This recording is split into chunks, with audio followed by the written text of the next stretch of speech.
வணக்கம். Media Selangor செய்திகள்.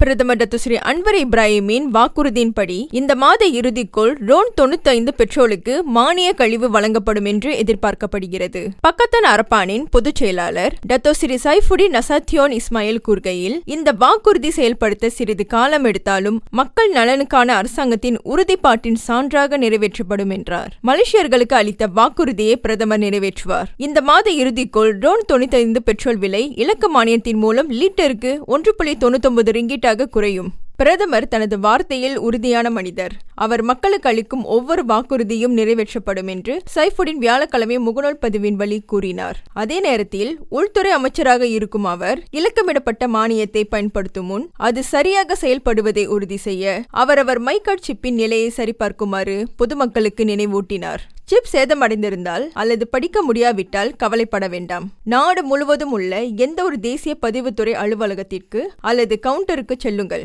அதை ஒரே நாளில் சரி செய்யலாம். சுலபமாகவும் விரைவாகவும் மாற்றலாம் என்றார். கடைசி நிமிடம் வரை காத்திருக்க வேண்டாம். மலேசியர்களுக்கு இந்த சிறப்பு பெட்ரோல் மானியத்தின் மூலம் அனைவரும் பயனடைய முன்கூட்டியே அதை சரி செய்யுங்கள் என்றார் அவர். நீண்ட காலமாக கடைபிடிக்கப்பட்டு வந்த மானிய கொள்கை நாட்டின் நிதிநிலை மீது சுமையை மட்டுமே சுமத்தியுள்ளது மற்றும் பெரும்பான்மையான குடிமக்களுக்கு பயனளிக்க தவறியதால் இந்த மாற்றங்கள் அவசியமாகிறது.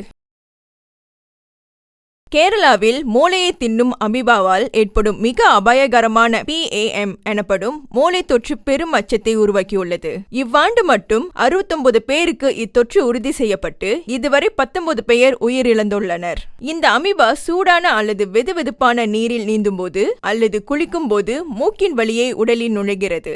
ஆனால் மனிதர்களிடையே பரவாது. இத்தொற்று ஏற்பட்டால் தலைவலி, காய்ச்சல், வாந்தி போன்ற அறிகுறிகள் தோன்றும். பின் சில நாட்களே மூளை வீக்கம் ஏற்பட்டு மரணத்தில் போய் முடிகிறது.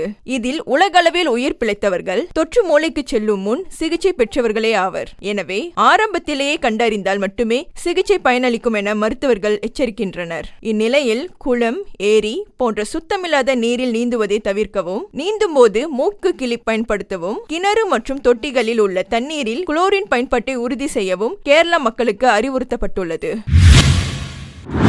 அதிக செலவுகள் மற்றும் நிதி சிக்கல்களால் சுமை ஏற்படுவதை தவிர்க்க அத்தியாவசிய தேவைக்கும் விருப்பத்திற்கும் இடையில் உள்ள வேறுபாட்டினை கண்டறிவதில் மக்கள் புத்திசாலித்தனமாக இருக்க வேண்டும். இந்த அம்சம் ஒரு பெரிய சவாலாக இருந்த போதிலும் நாடு சுதந்திர சந்தையை கடைபிடிப்பதனால் இது கவனத்திற்குரியது என்று மந்திரி பசார் டத்துஸ்ரீ அமீருடின் ஷாரி கூறினார். எனவே ஒவ்வொரு குடிமகனும் நிதி சட்டங்கள் மற்றும் எவ்வாறு செலவு செய்வது என்பது பற்றிய அறிவை பெற்றிருக்க வேண்டும். அத்துடன் பாதுகாப்பான செலவு மற்றும் பண மேலாண்மையை உறுதி செய்வதற்கான தேவைகளை பூர்த்தி செய்ய வேண்டும் என்று தாம் விரும்புவதாக அவர் குறிப்பிட்டார். இம்மாதம் கில்லானில் உள்ள அம்சா மண்டபத்தில் ஸ்லாங்கோர் ஜலஜா ஜாப்கர் கனிவல் ஏற்பாடு செய்யப்பட்டுள்ளது.